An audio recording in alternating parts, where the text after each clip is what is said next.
одоо харьцангуй гайгүй энэ одоо улс төрийн тэмцлээ 25 онд өрнүүлээд дуусгаад 26 онд одоо тэгээд яг л энэ хөгжлийн бодлогуудаа анхаарч ажилласаа гэсэн ийм одоо хүсэлтэй байна. Үүний төлөө ч гэсэн бас ажилланаа. Тэгэхээр 25 он бид бүгдийн хувьд их л одоо хүнд жил болж өнгөрлөө. 26 он илүү одоо өрнүүн, тэнүүн, илүү одоо тэмдэг илүү бүтээлч байгаасаа л гэж хүсэж байна. Бүгдэнд аз жаргал гэрүүлэхийг хүсье. Таны хувьд хэчнээн хуулийн төсөл дээр ажилласан бол хуулийн төсөлд ажлын хэсэгт орж ажиллав. Хуулийн ажлын хэсгүүдээ би яг тоогоор нь сайн хэлж цээжинд бол байхгүй. Мэдээж одоо онцлог одоо ажлууд гэх юм бол хавраас хойш за улсын их хурлын тухай хууль, улсын их хурлын дэгийн тухай хууль, за эргээд одоо байнгын хороод дээр ёс зүйн байнгын хороон дээр одоо гишүүдийн сахилга хариуцлагын асуудлыг оны эхэнд одоо хилэлцэж явсан. За түүнээс хойш чинь хуулийн ажлын хэсгүүд дээр гишүүдийн онцлог нь бол одоо хамтдаа бас хуулийн ажлын хэсгүүдийг байгуулах, хамтдаа хуулиудыг өргөн барих, за хянан шалгах төр хороо байгуулах.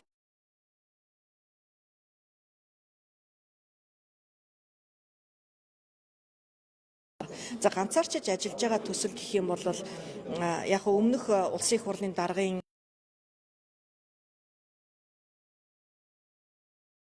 хэлжсэн ажлын хэсэг бол үйлдвэрчний эвлэлийн бүгд найрамдах Монгол Ард улсын үйлдвэрчний эвлэлийн эрхийн тухай хуулийг шинжлэх ийм одоо ажлын хэсгийг ахалж байла. Тэгээд энэ хугацаанд ажиллаад үйлдвэрчний эвлэлтэйгээ бас уулзаж, за ер нь бол тур хугацаанд энэ хуулийг одоо бас хойшлуулъя гэдэг ийм санал өгөлтөнд бол хүрсэн. За бусад одоо 4 ажлын хэсэг бол манай нийгмийн хамгааллын салбартай ажлын хэсгүүд байсан. За эдгээр ажлын хэсгүүд бол бүгдээрээ татан буugдсан байгаа. За одоо би ганцаарчлан юун дээр ажиллаж байгаа гэхээр статистикийн тухай хуулийн дээр ажиллаж байна. Статистикийн тухай хуулиа бас ди парламент дээр байрлуулсан байгаа. Үндэсний статистикийн хороо одоо хамтран статистикийн тухай хуулийн одоо шинжилсэн найруулгыг бэлдээд олон нийтэд одоо нээлттэй тавиад саналуудыг бол авч байна. Тэгээ онцлог нь өөрөө юу юм бэ гэхээр өнөөдөр бид нар энэ статистик гэдэг одоо тоог амьлуулж, ашиглаж төрд байгаа мэдээллийг бас юу гэдэг амьлуулах, бодлого шийдвэрт ашиглах ёстой юм а гэж. Тэгээ уламжлалт одоо жишээлбэл мал тоолго. Мал тоолгыг жил болгон одоо явуулах шаардлагатай юу тий? Засаг дарга нартаа одоо хамтраад тухайн одоо хашаа хороо болгон дээр нь очиод тэгэл одоо нүд тоолол тийм ээ. За зарим нь бол одоо уцаар авчдаг штэ. Одоо мэдээ чинь хуурамчтай гих зэрэг одоо шүүмжлэлүүдийг хилдэг тийм үү. Тэгэхээр энэ одоо мэдээллийг жишээлбэл суманд 5 мал эмнэлгийн одоо ажилтан байхад тухайн мал эмнэлгийн 5 ажилтан суманд байхад захиргааны мэдээлэл хөтлөх бүрэн боломжтой.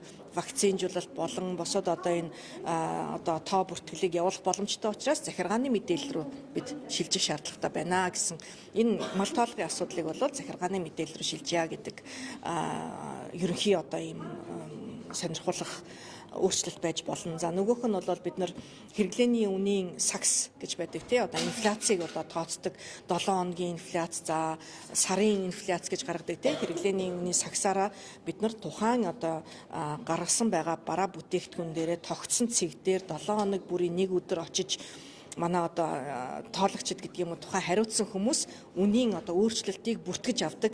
Одоо хүртэл энэ уламжлалт аргаараа энэ хэрэглээний үнийн өөрчлөлтийг бол гаргаад байгаа. Гэтэл нөгөө талдаа бид нар баримтаар шууд одоо захиргааны мэдээллийг ашиглаад ёстой жинхэнэ өргөн хэрэглээний бараа бүтээгдэхүүнийг Монгол улс даяар баримт уншуулж байгаа бүхий л дэлгүүрүүдээр одоо үнийн өөрчлөлтийг бол гаргах боломжтой байгаа учраас уламжлалт аргуудаас татгалзаад төр өөрөө өнөөдөр ямар мэдээллүүдийг гаргаж байна түүн дээрээ суурлаад өнөөдрийн одоо бодит тэгээд яг цаг үедээ нийцсэн мөн одоо төсөв хөрөнгө одоо химэнсэн ийм одоо ажлуудыг явуулъя гэдэг ийм хууль дээр бол ажиллаж байна. Хаврын чуулганд, эрх хаврын чуулганд өргөн барьцгалуу гэсэн ийм төлөвлөгөөтэй ажиллаж байна.